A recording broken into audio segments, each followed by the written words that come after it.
आज फिर हम एरिया और पेरीमीटर पर कुछ सवाल लेके आए हुए हैं, उसको आप ध्यान से देखें। पहला सवाल है, find the largest side of a stick that can be put in a square of area 100 metre square. तो देखिए, जैसे कि ये इसको समझिए कि लार्जेस्ट साइड जो है, लार्जेस्ट साइज जो होगा, फाइंड द लार्जेस्ट साइड नहीं साइज, लार्जेस्ट साइज जो स्टिक का होगा जिसको कि स्क्वायर में फिट करना है, तो वो क्या हो सकता है। पहले इसको समझ लीजिए, स्क्वायर को ड्रॉ कीजिए। ये स्क्वायर हो गया, ए बी सी डी। तो इसमें तीन तरह से स्टिक को रख सकते हैं। एक तो परपेंडिकुलर रख सकते हैं, बी से सी का डिस्टेंस, इस तरह से स्टिक को रख सकते हैं। एक हॉरिजेंटल की तरफ, हॉरिजेंटल साइड में रख सकते हैं जो कि सी डी होगा। और दूसरा, और ये जो चूँकि ये स्क्वायर है, ए बी सी डी एक स्क्वायर है, इसीलिए ए बी और बी सी का जो डिस्टेंस होगा आपस में बराबर होगा। तो आप चाहे आप परपेंडिकुलर साइड से स्टिक को रखिए, चाहे हॉरिजेंटल यानी सुला के स्लीपिंग मोड में रखिए, या सुला करके स्टिक को रखिए, दोनों का जो साइज होगा एक ही होगा।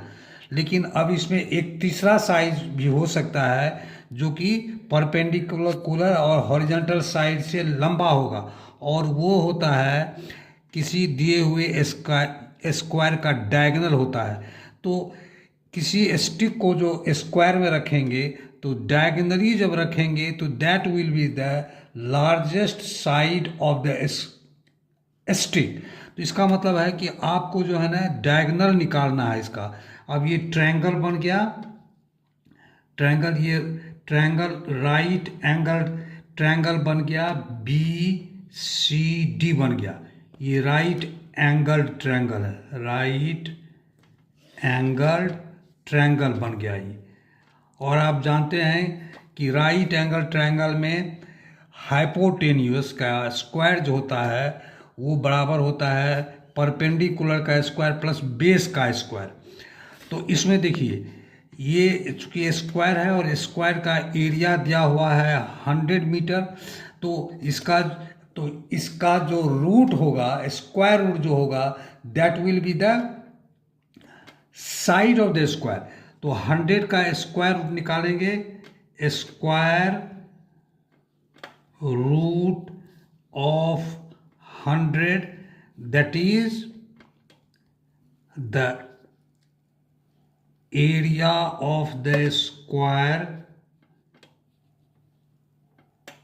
तो square root of 100 that is the area of the square will be the side of a square. ठीक है ना, ये ध्यान रखिएगा।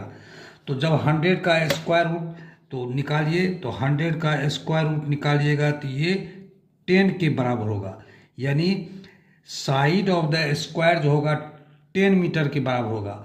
और आप जानते हैं कि स्क्वायर का हर एक साइड इक्वल होता है, इसीलिए बी सी भी 10 मीटर हो जाएगा और सी डी भी 10 मीटर के बराबर हो जाएगा। इससे आप बी डी निकाल सकते हैं। बी डी स्क्वायर जो निकालना है आपको, ये क्या हुआ, तो largest size of the stick, यही निकालना है, इसका स्क्वायर। ये हो जाएगा बी सी का स्क्वायर प्लस सी डी का स्क्वायर। तो बी डी का स्क्वायर हो जाएगा, बी सी 10 है तो 10 का स्क्वायर प्लस सी डी भी 10 होगा तो 10 का स्क्वायर।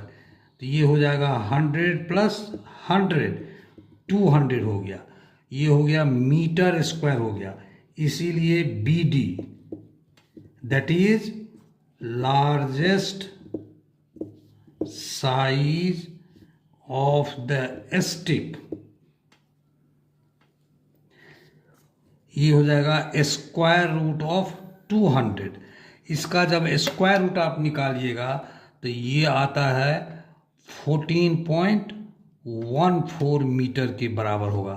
तो यही जो साइज है स्टिक का, that is the largest size of the stick when put into a square. सवाल है, a rectangular courtyard 3.78 metre long and 5.25 meter broad is to be covered exactly with square tiles all of the same size. Find the least number of tiles for covering the courtyard. तो देखिए इस सवाल को थोड़ा सा ध्यान से देखिए। इसमें एक रेक्टेंगुलर कोर्टयार्ड है जिसका लेंथ दिया हुआ है 3.78 मीटर और ब्रेथ दिया हुआ है 5.25 मीटर। तो इसमें एक स्क्वायर टाइल को इसमें बिछाना है इस रेक्टेंगुलर कोर्टयार्ड में, और उसको कवर किससे करना है, तो स्क्वायर टाइल से कवर करना है। तो कहता है कि उस स्क्वायर टाइल जो कवर करना है तो नंबर ऑफ स्क्वायर टाइल्स निकालना है, कम से कम नंबर ऑफ स्क्वायर टाइल्स। या ध्यान दीजिएगा, इसमें कम से कम नंबर ऑफ स्क्वायर टाइल से उसको कवर करना है। तो इसका मतलब हुआ कि ये जो दिया हुआ है लेंथ और ब्रेथ, ठीक है ना, ये लेंथ और ब्रेथ का जो हम इसका जो एरिया निकालेंगे, that will be equal to the area of length and breadth of the square tiles. लेकिन पहले तो आप उसको उस स्क्वायर टाइल्स जो है उसका तो लेंथ और ब्रेथ आपको मालूम करना पड़ेगा। तो लेंथ और ब्रेथ कैसे मालूम, इसको इस सवाल को थोड़ा ध्यान से सुनिएगा। लेंथ और ब्रेथ यानी लेंथ हो या ब्रेथ हो स्क्वायर का तो सिमिलर होता है। तो पहले आपको you have to determine the length और breadth of the square tiles. अब इसमें कहता है कि कैसे आप उसको निकाल, लेंथ और ब्रेथ का आपको डिटरमाइन कीजिएगा। तो देखिए, जब स्क्वायर टाइल्स का जो है ना लार्जेस्ट साइड को मतलब साइज वाला स्क्वायर टाइल्स लेना है जिससे कि कम से कम टाइल्स उस कोर्टयार्ड में लग सके। तो लार्जेस्ट टाइल्स अगर लगेगा तो जाहिर है कि वो लार्जेस्ट नंबर जो होगा टाइल्स का, that will divide the length and breadth of the rectangular courtyard, ठीक है ना। लार्जेस्ट टाइल्स जो है वो फिट कब कर जाएगा पूरा का पूरा, जब उसका जो HCF होगा टाइल्स, ये जो कोर्टयार्ड का जो नंबर जो दिया हुआ लेंथ और ब्रेथ, उसका जो HCF होगा, that HCF will be the size of the square tiles, ठीक है ना। तब ना जब पूरा का पूरा वो उस साइज से, और HCF क्या होता है, HCF से जो दिए जिस नंबर का आप HCF निकालते हैं उस नंबर में HCF से पूरा का पूरा डिवाइड हो जाता है। तो इसका मतलब हुआ, और HCF is the highest common factor, और हाईएस्ट कॉमन फैक्टर का इस केस में क्या हुआ, highest size of the square tiles हो गया। तो पहले तो आपको क्या करना पड़ेगा, इसका एरिया निकालना पड़ेगा रेक्टेंगुलर कोर्टयार्ड का। उसके बाद इसका जो लेंथ और ब्रेथ दिया हुआ है उसका HCF निकालिएगा, और जो HCF निकलेगा that will be the side of a square tiles. इससे आपको निकल जाएगा कि स्क्वायर टाइल का साइज क्या है। तो बात समझ गए ना, क्योंकि जब तक पूरा का पूरा टाइल्स का जो साइज निकलेगा वो पूरा का पूरा उस कोट को कवर नहीं कर देगा तब तक तो काम नहीं बना। बचना तो नहीं चाहिए, पूरा का पूरा जो है ना उसको कवर कर जाना चाहिए। तो कवर क्या करता है, जब उसका साइज स्क्वायर टाइल्स का साइज को मल्टीप्लाई करेंगे और नंबर ऑफ टाइम, जितना भी लिस्ट नंबर ऑफ टाइम से मल्टीप्लाई करेंगे तो वो मल्टीप्लिकेशन के बाद जो हमारा उसका जो मेजरमेंट आएगा that will be exactly equal to the area of the courtyard. क्योंकि कवर करेगा, इसका मतलब कवर कब करता है, जब कोई दिया हुआ नंबर जो है ना वो कब कवर कर जाता है, that number should be the highest common factor of the number which is divisible by the number which is highest common factor. तो जाहिर है कि टाइल्स का जो साइज होगा that will be the highest common factor of length and breadth of courtyard. तो ध्यान दीजिएगा, तो first area of the courtyard है ना, ये हो जाएगा 3.78 इंटू 5.25 मीटर स्क्वायर। इसको पॉइंट को हटाने के लिए क्या करते हैं, तो मीटर को, ये भी तो 3.78 मीटर है और ये 5.25 मीटर है, तो इसको मल्टीप्लाई किए तो ये मीटर स्क्वायर हो गया इसका एरिया। अब पॉइंट को हटाने के लिए, कैलकुलेशन को इजी करने के लिए क्या करते हैं, तो मीटर को कन्वर्ट कर देते हैं सेंटीमीटर में। तो मीटर को सेंटीमीटर में कन्वर्ट करने के लिए मीटर को 100 से मल्टीप्लाई करना पड़ता है।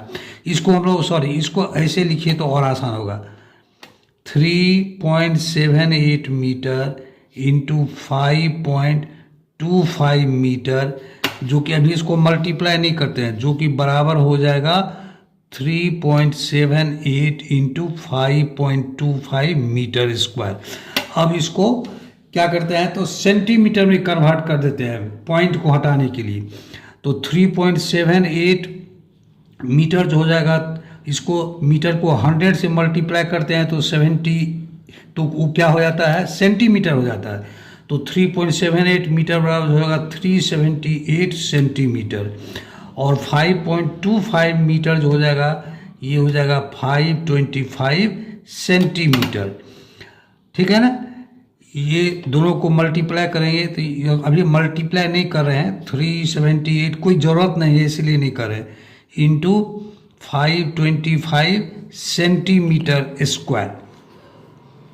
अब जो है इसका हम टाइल्स का साइज निकालेंगे, और टाइल्स का जो साइज होगा that will be the HCF। अब लिख देते हैं, नाउ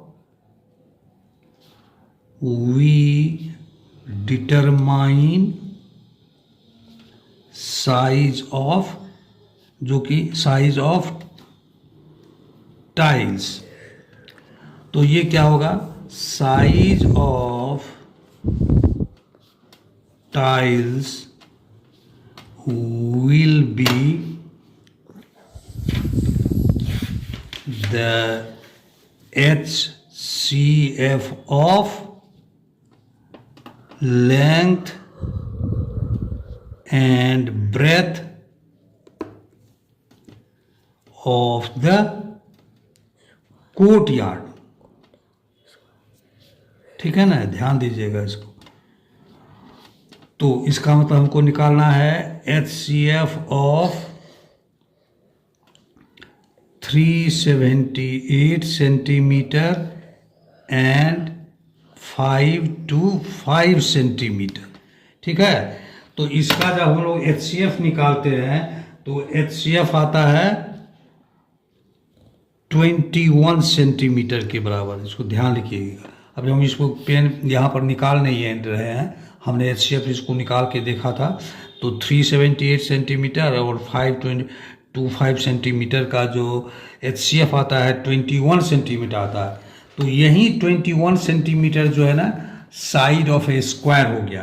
तो ये निकल गया। अब स्क्वायर का साइज हमको निकल गया है कि किस साइज का है, यानी उसका साइड स्क्वायर का इक्वल होता है चारों साइड, इसीलिए 21 सेंटीमीटर लेंथ भी हो गया, 21 सेंटीमीटर क्या हो गया, उसका ब्रेथ भी हो गया। तो अब कोर्ट यार्ड के एरिया में डिवाइड कर देंगे टाइल्स के एरिया को, वो तब निकल जाएगा हमको number of, list number of क्या निकल जाएगा, टाइल्स लिखा जाएगा। हैंस लिस्ट नंबर उसी समय निकलेगा टाइल्स का जबकि टाइल्स का साइज हाईएस्ट होगा, समझे कि नहीं। लिस्ट नंबर ऑफ टाइल्स उसी समय निकलेगा जब टाइल्स का जो साइज होगा हाईएस्ट होगा, meaning thereby that highest size will divide 378 and 525 and multiples also multiples of 378 and 525, क्योंकि इसको अलग अलग डिवाइड कर देगा तो इसके मल्टीपल्स को भी डिवाइड करेगा। हैंस लिस्ट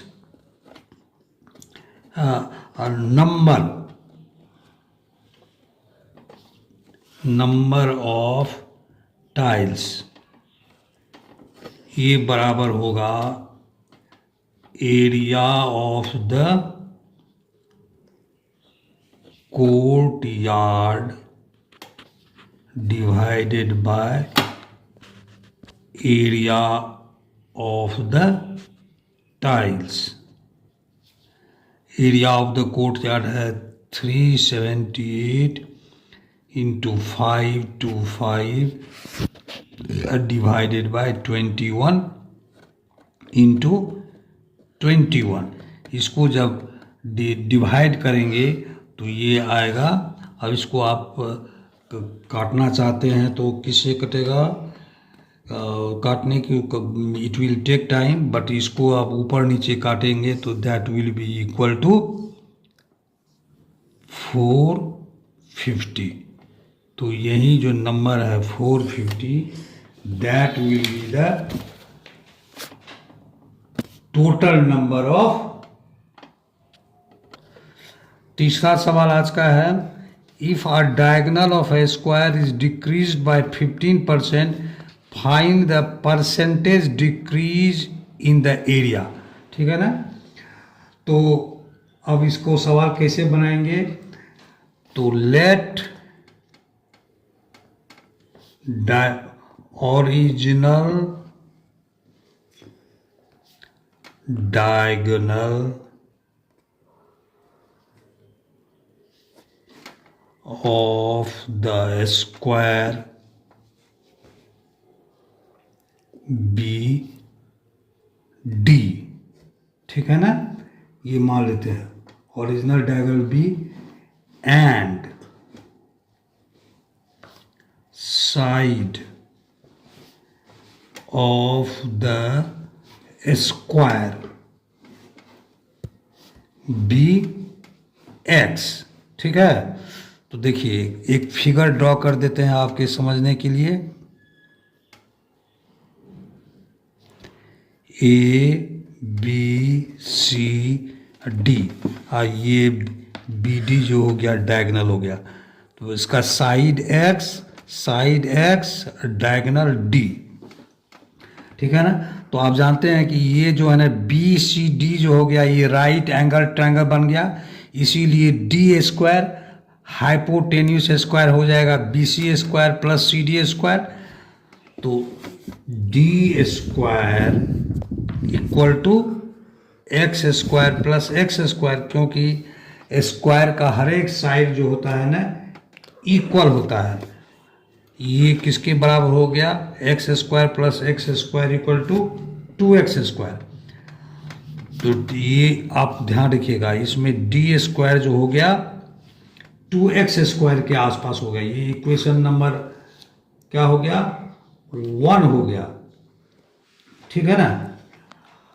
अब इससे आप एक्स स्क्वायर निकालना चाहिएगा, तो चूंकि इसमें क्या कहता है डिक्रीज इन एरिया है, तो इससे आप एक्स मतलब एरिया का एरिया निकाल लीजिए। तो 2x square equal to d square, इसीलिए एक्स स्क्वायर यानी एरिया ऑफ, क्योंकि एरिया में इन डिक्रीज की बात कर रहा है, एरिया ऑफ द स्क्वायर ये किसके बराबर हो जाएगा, डी स्क्वायर बाय 2 के बराबर हो जाएगा। इसको इक्वेशन 1 नहीं मानते हैं, इसको इक्वेशन 1 मान लेते हैं, कोई बात नहीं है। Now diagonal is decreased by 15%। ठीक है ना, डायगोनल इज डिक्रीज बाय 15%। तो इसको यूनिटरी मेथड से इसको बता देते हैं कि कैसे होगा। इन 100 डिक्रीज इज 15, इसीलिए इन 1 यानी यूनिट डिक्रीज इज 15/100। तो अब डायगोनल में डिक्रीज हुआ है तो डायगोनल डी के बराबर है, इसीलिए इन डी डिक्रीज कितना हो जाएगा, डिक्रीज जो हो जाएगा 15/100 इंटू डी, जो कि बराबर हो जाएगा 3/20 डी के बराबर हो जाएगा। तो अब क्या हो गया, अब इसका डी निकल गया, ठीक है ना, डी निकल गया। तो आफ्टर डिक्रीज, ये डी नहीं निकला, ये जो है ना इतना जो है ना ओरिजिनल डी में डायगोनल में कमी हुई है, तो इसका मतलब हुआ कि आफ्टर डिक्रीज डायगोनल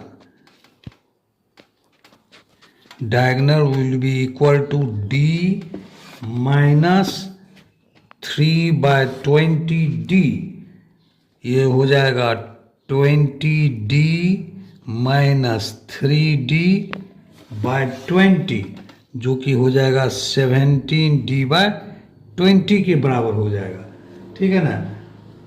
अब जब डायगोनल में चेंज आ गया तो जाहिर है कि स्क्वायर के एरिया में भी चेंज आ जाएगा, ठीक है ना।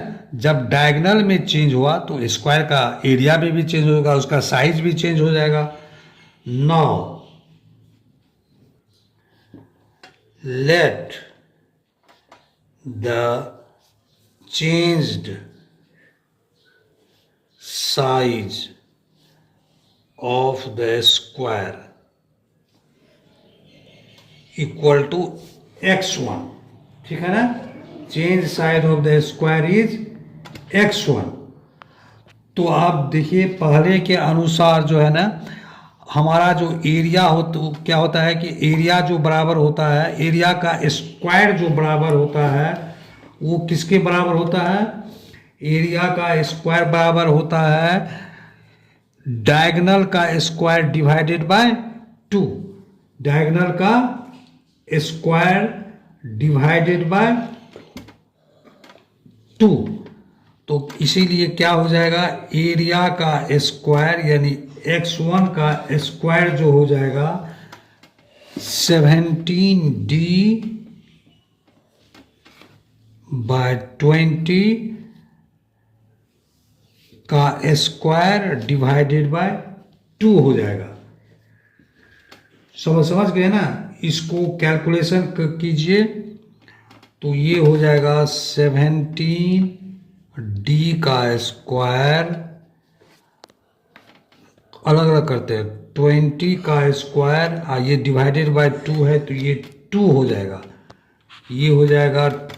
इसको जब मल्टीप्लाई करेंगे तो 289d स्क्वायर बाय हो जाएगा 800 हो जाएगा। अब डिक्रीज कितना, अब ये जो हो गया ओरिजिनल एरिया होगी, ओरिजिनल एरिया हमारा कितना निकला है d²/2, ओरिजिनल एरिया कितना निकला है d²/2, और आफ्टर डिक्रीज एरिया हमारा निकला है 289d²/800। तो इसीलिए डिक्रीज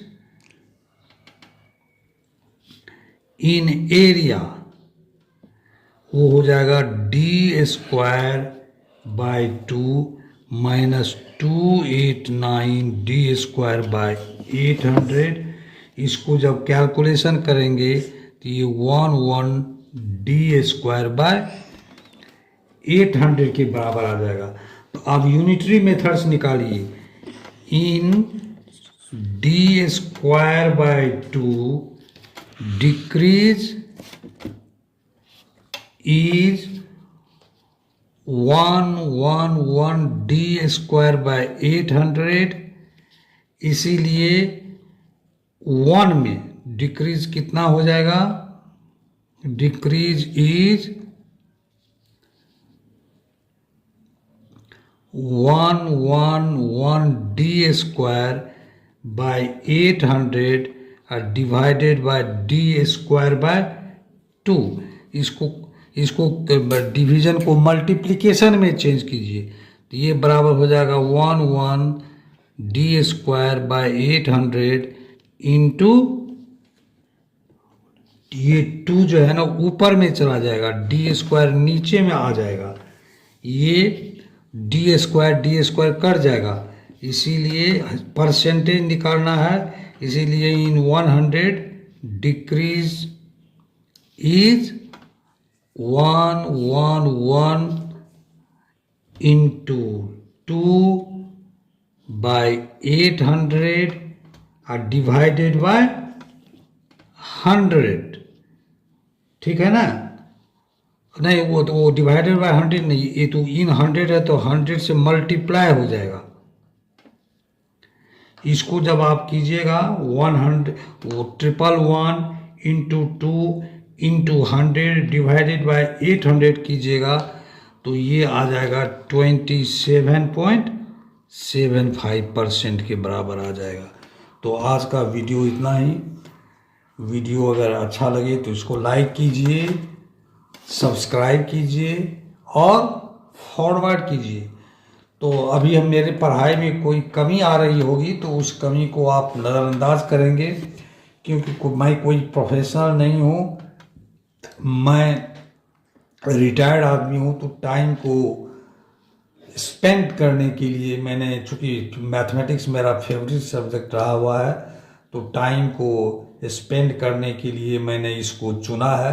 तो इससे क्या होता है कि मेरा समय भी कट जाता है और चूँकि मैथमेटिक्स पढ़ाने में मुझे आनंद आता है तो उस मैथमेटिक्स को आप लोगों के सामने में पहुंचाते रहते हैं। तो अगर मेरे पढ़ाने में कोई कमी अगर तो आपको नज़र आती हो या कभी कभी कहने में हमसे कुछ त्रुटियां हो जाती है तो उसको आप जो है ना नज़रअंदाज करेंगे। लेकिन हम चूँकि आपको प्रोसेस से समझाते हैं सवाल को, तो उस प्रोसेस को अगर आप जानेंगे तो आप कभी कोई भी सवाल बनाने में आपको कोई दिक्कत नहीं होगी। ओके, थैंक यू, धन्यवाद।